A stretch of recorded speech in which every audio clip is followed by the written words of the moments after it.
అందరికీ నమస్కారం. Welcome to my channel back bench traveller. కొంచెం వీడియోని చూసి వదిలేకుండా లైక్ చేయండి, షేర్ చేయండి, సబ్స్క్రైబ్ చేయండి. ఎందుకంటే మీ సపోర్టే నాకు కాన్ఫిడెన్స్ ఇస్తుంది. నేను తెలుగు కమ్యూనిటీని నమ్ముకొని మాత్రమే ఉన్నాను. కొంచెం కొత్తలను కూడా సపోర్ట్ చేయండి మరి. సరే, వీడియోలోకి వెళ్ళిపోదాం. ప్రజెంట్ మనం ఈషా ఫౌండేషన్ దగ్గర ఉన్నాము. ద బిగ్గెస్ట్ నైట్ మహాశివరాత్రికి వచ్చామన్నమాట. నేను 4 సంవత్సరాల నుంచి మహాశివరాత్రికి ఈషా ఫౌండేషన్కి వద్దాం అనుకుంటున్నాను. ఫైనల్లీ ఇప్పుడు కుదిరింది. So I'm very happy. So wrist band తీసుకోవాలన్నమాట. అంటే ముందుగానే రిజిస్ట్రేషన్ చేసుకున్నాము. సో రిస్ట్ బ్యాండ్ తీసుకుంటే లోపలికి ఎలా ఉంటుంది ఇప్పుడు మీకు చెప్తాను. లోపల మొత్తం చూపిస్తాను ఏంటనేది. అండ్ అంతా అయిన తర్వాత నేను రివ్యూ కూడా ఇస్తాను. మీరు మహాశివరాత్రికి ఇక్కడికి రావచ్చా, రాకూడదా, ఎలా ఉంటుంది సిచ్యువేషన్స్ మొత్తం అన్ని మీకు లోపల ఈషా ఫౌండేషన్ మొత్తం చూపిస్తాను. పైగా ఆదియోగి దగ్గర ఫెస్టివల్ నైట్ మొత్తం మీకు చూపిస్తాను. సో వెళ్దాం. ఫస్ట్ అయితే రిస్ట్ బ్యాండ్ కలెక్ట్ చేసుకుందాము. Mahashivratri the biggest night. Adiyogi దగ్గరికి అయితే వచ్చాము. ద ఫెస్టివల్ నైట్ ఇక్కడే జరిగేదన్నమాట. చూసుకుంటే చాలా పెద్ద స్టేజ్, చాలా చైర్స్ చూడండి. సో ఒక్కొక్కదానికి లాబీస్, ఒక్కొక్కదానికి నర్మదా, బ్రహ్మపుత్ర, గోదావరి, కావేరి ఇలా నదుల పేర్లు పెట్టారనమాట. బాగుంది. అండ్ టికెట్ కాస్ట్ వచ్చేసరికి స్టార్టింగ్ వచ్చేసరికి మనకి ఆ స్టేజ్ దగ్గరలో మొత్తం వివిఐపీస్ అందరూ ఉంటారు. టికెట్ కాస్ట్ వచ్చేసరికి 50,000, 25,000, 10,000, 5,000, 2,500, 1,000, 500, 250. సో టికెట్ కాస్ట్ వచ్చేసరికి 50,000 దగ్గర నుంచి స్టార్ట్ అయిందనమాట. చాలా ఎక్స్పెన్సివ్. ఇంకా స్టేజ్ దగ్గరలో ఉంటుందన్నమాట. ఇక్కడ చూసుకుంటే దగ్గర 6 లక్షల నుంచి 8 లక్షల మంది అటెండ్ అవుతారంట. చాలా జనం. అసలు ఇంత జనం చూడండి. ఇక్కడ కనిపించే మొత్తం ప్లేస్ అంతా కుర్చీలు, ప్లాస్టిక్ కుర్చీలు. అటువైపు కూడా ఉంటాయి. అసలు ఎంత చూడండి, అసలు చూసిన కన్ను చూపు మేర అంతా కుర్చీలో ఉన్నాయి మొత్తం. సో ఇంతమంది ఇప్పుడు రాబోతున్నారు. నాకు ఆశ్చర్యం కలిగించే విషయం ఏంటంటే ఇన్ని లక్షల్లో ప్లాస్టిక్ కుర్చీలు ఎలా సంపాదించారని. నిజంగా చాలా గ్రేట్. ఇది ఇంత అరేంజ్మెంట్స్ చేయడం. ఎక్కడికక్కడ వాటర్ ఫెసిలిటీస్ ఉన్నాయి. సో డ్రింకింగ్ వాటర్కి అయితే ఎలాంటి ఇబ్బంది ఉండదన్నమాట. చాలా బాగా అరేంజ్ చేశారు. చాలా చూడండి ఎంత ఆర్గనైజ్డ్గా కుర్చీలు కూడా లైన్గా వరుసగా ఉంటాయి. నిజంగా వాలంటీర్స్ కూడా చాలా హెల్ప్ చేస్తున్నారనమాట వీళ్ళకి. బాగుంది. చెప్పే వరకు అయితే చాలా బాగుంది. ఇంకా రెడీ అనమాట. నాది వచ్చరికి లాస్ట్, నాది తప్పి చివారా కనిపించదో ప్రాబ్లం లేదు. నేనైతే సద్గురిని చాలా దగ్గర నుంచి అయితే చూస్తాను నేను నిన్న. సో ఎర్లీగా రావడం వల్ల నాకు ఒక రోజు ఎర్లీగా రావడం వల్ల నాకు చాలా మంచి పని జరిగింది. సో మీకు ఈరోజు అయితే మాత్రం ఫెస్టివల్ నైట్ మొత్తం చూపిస్తాను.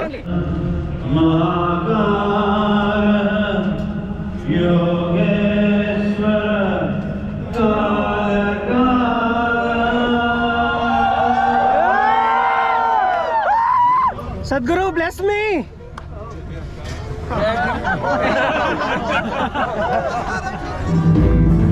आशीर्वाद दीजिए सद्गुरु. नमस्कारम सद्गुरु.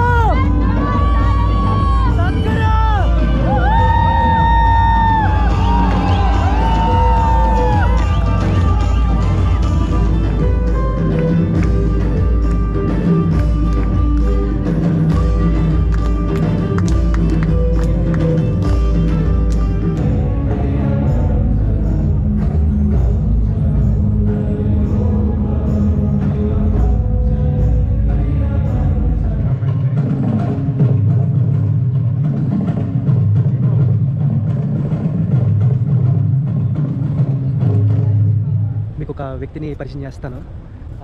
Is from Belgium. Thomas. Is volunteer. ఇక్కడ వాలంటీర్ అనమాట. 2 months నుంచి ఇక్కడ పనిచేస్తున్నారు అనమాట ఈషా ఫౌండేషన్లోని. Say hi. So is very polite guy. చాలా మంచిగా మాట్లాడుతాను అనమాట.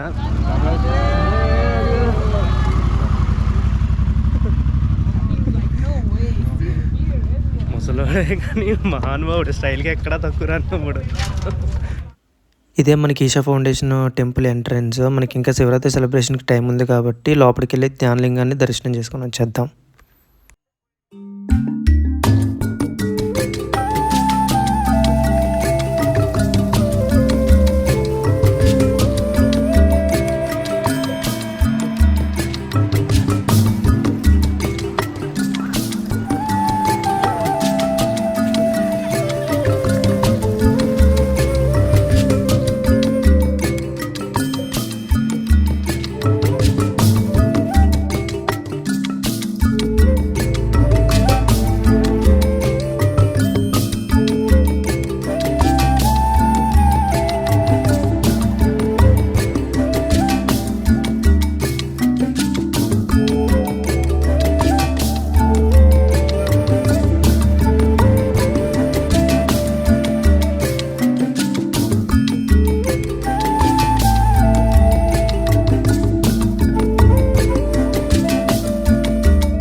Welcome to every one of you.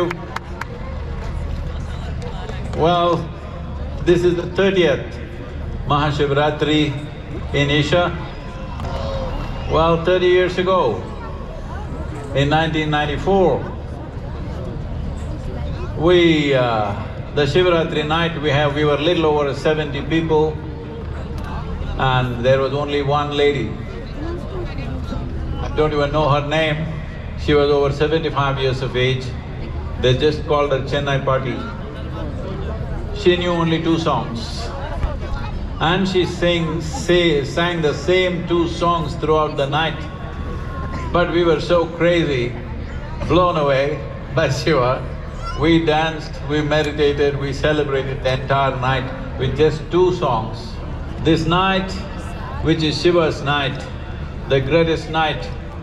No one knew who he was, where he came from. The origins of this spectacular being were unknown.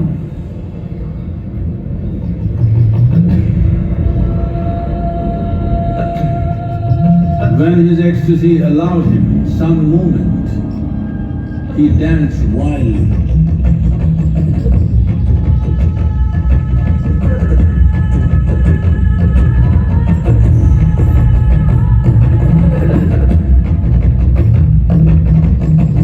When intensity peaked, he became utterly still. People saw that he was experiencing dimensions that no one had ever known or able to fathom.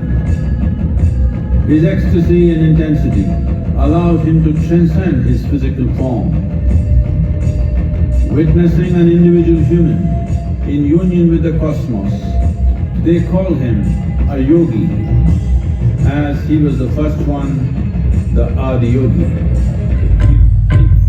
Devi Parvati, seeing Adiyogi reveling in ecstatic states, said, "I want to have what you have. Show me the way."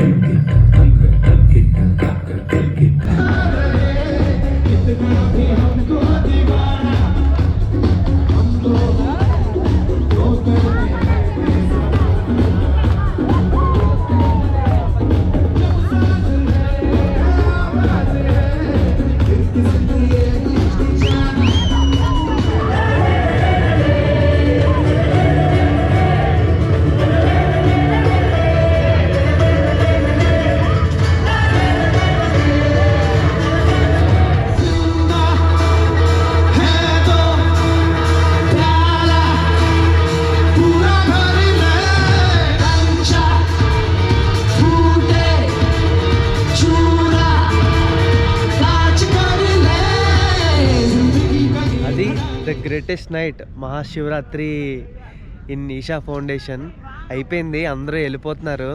నేనైతే చాలా చాలా super హ్యాపీగా ఉన్నాను. నేను 4 సంవత్సరాల నుంచి నేను మహాశివరాత్రికి Isha foundation రావాలి, సద్గురుని చూడాలి అనుకుంటున్నాను. ఫైనల్లీ నా కోరిక తీరిపోయింది. కొన్ని లక్షల జనాలు వచ్చారు. ఎలా లేదన్నా తక్కువలో తక్కువ 6 లక్షల నుంచి నిజంగా 8 లక్షల మంది ఉంటారు. అండ్ ఇంకోటి రివ్యూ చెప్తాను కదా, నేనైతే అందరికీ చెప్తాను, నేను ఇక్కడికి రమ్మని చెప్తాను. చాలా బాగా ఎంజాయ్ చేయొచ్చు. డివోషనల్ ఉంటుంది, మనకి ఇక్కడ కల్చరల్ యాక్టివిటీస్ ఉంటాయి. సో చాలా బాగా ఎంజాయ్ చేస్తారు. కాకపోతే ఓల్డ్ ఏజ్ పీపుల్కి మాత్రం ఇక్కడికి రావడం అంత మంచిది కాదు. సో ఎక్కువ దూరం నడాల్సి వస్తుంది. ఒకసారి లోపలికి వెళ్ళిన తర్వాత మళ్ళీ బయటకు రావాలంటే చాలా దూరం నడవాల్సి వస్తుంది అనమాట. అండ్ ఇంకోటి కేవలం భక్తి మాత్రమే ఉంటుంది. లేదు నేను మెడిటేషనే చేసుకుంటాను, నేను పూజలే చేసుకుంటాను, నాకు భక్తి తప్పించి ఇంకా వేరే ఉండకూడదు అనుకుంటే కనుక ఇక్కడికి రావద్దు. ఎందుకంటే ఇక్కడ మనకి కల్చరల్ యాక్టివిటీస్ ఉంటాయి. మనకి క్లాసికల్ డ్యాన్స్ ఉంటుంది, పెద్ద పెద్ద సింగర్స్. ఈరోజు అయితే నిన్నైతే శంకర మహాదేవన్ వచ్చారనమాట. ఇలా చాలా పెద్ద పెద్ద కల్చరల్ యాక్టివిటీస్, పెద్ద పెద్ద సింగర్స్ అల్లీలో వచ్చి పాడుతుంటారు అనమాట. ఇక్కడ భక్తితో పాటు కల్చరల్ యాక్టివిటీస్ కూడా ఉంటాయి. సో కేవలం భక్తి ఒకటే ఉంటే కనుక ఇక్కడికి అయితే రావద్దు. సో చాలా బాగా ఎంజాయ్ చేస్తారు. ఫ్యామిలీ గ్రూప్ ఆఫ్ ఫ్రెండ్స్ కానీ ఫ్యామిలీ కానీ వచ్చారంటే కనుక నైట్ మొత్తం మంచిగా ఎంజాయ్ చేయొచ్చు. బాగా ఎంటర్టైన్ అవుతారు ఇక్కడ. సో అది మ్యాటర్. సో ఓల్డ్ ఏజ్ పీపుల్కి అయితే మాత్రం ఇక్కడికి రావద్దనే చెప్తాను. ఇన్ని లక్షల జనాభా మధ్యలో చాలా ఇబ్బంది పడతారు. సో మిగతా అయితే మాత్రం చాలా బాగుంది. అసలు వెల్ ఆర్గనైజ్డ్ అని చెప్పుకోవాలి. ఇన్ని లక్షల జనాభాలో అసలు వాష్రూమ్స్ కానీ లేకపోతే మహాన్నదానం కోసం చెప్పాలి. మహాన్నదానం చాలా బాగుంది. సాంబార్ రైస్ అండ్ ప్రసాదం పెట్టారనమాట. చాలా అంటే చాలా టేస్ట్గా ఉంది. సో ఇంతమందికి అన్నదానం అనేది చాలా గ్రేట్. అసలు అన్నదానం దగ్గర కూడా అసలు ఎలాంటి తోసుకోవడం కానీ అలాంటి కానీ చేయకుండా చాలా ఆర్గనైజ్డ్గా, వీళ్ళకి బిగ్గెస్ట్ అసెట్ మనకి వాలంటీర్స్ అని చెప్పుకోవచ్చు. ఇక్కడ వాలంటీర్స్ అయితే చాలా కష్టపడ్డారు అబ్బా. నేను చూస్తున్నాను కదా దగ్గరుండి, ఇది అబ్జర్వ్ చేశాను, చాలా అబ్జర్వ్ చేశాను. వాలంటీర్స్ అయితే అసలు చాలా అంటే చాలా బాగా కష్టపడ్డారు. ది బిగ్గెస్ట్ అసెట్ అనే చెప్పుకోవాలి ఈషా ఫౌండేషన్కి వాలంటీర్స్. నెక్స్ట్ ఏంటంటే ఇక్కడ స్టాల్స్లో కూడా మీకు ఏ ఫుడ్ కావాలంటే ఆ ఫుడ్ దొరుకుతుంది, కానీ మనకి ఏపీ వాళ్ళకి అంతగా నచ్చకపోవచ్చు, బట్ ఎక్స్పెన్సివ్ కూడా. సో ఒకరోజు ప్లాన్లో ఉంటే కనుక ఓన్ ఫుడ్ క్యారీ చేసుకోవడం బెస్ట్. మధ్యాహ్నం వరకు ఈవినింగ్ ఎలాగా మనకి అన్నదానం వాళ్ళు పెడతారు. సో మధ్యాహ్నానికి మాత్రం ఫుడ్ తెచ్చుకుంటే బెస్ట్. ప్రతిదీ దొరుకుతుంది కానీ మనకు నచ్చదు, పైగా ఎక్స్పెన్సివ్, అది మ్యాటర్. సో మిగతా అపార్ట్ ఫ్రమ్ నేనైతే చాలా చాలా హ్యాపీగా ఉన్నాను. అండ్ అసలు అది మ్యాటర్. ఇంకా అందరూ వెళ్ళిపోతున్నారు, మనం కూడా వెళ్ళిపోతాం. టాటా బాయ్ బాయ్, మళ్ళీ తర్వాత వేరే లొకేషన్లో కలుసుకుందాం.